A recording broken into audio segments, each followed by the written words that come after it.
అతిపెద్ద పుణ్యక్షేత్రమైన వేములవాడ శ్రీ రాజరాజేశ్వర స్వామి క్షేత్రంలో శివ కళ్యాణ మహోత్సవాలు వైభవంగా ప్రారంభమయ్యాయి.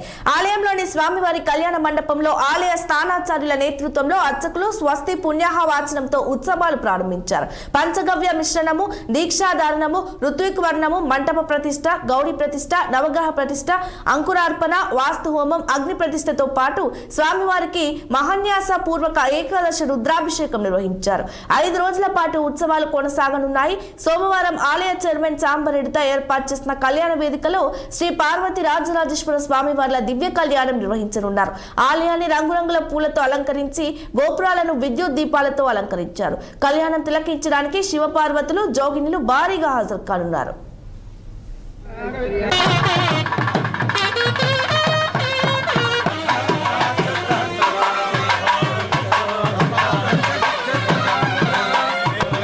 प्रबुधानो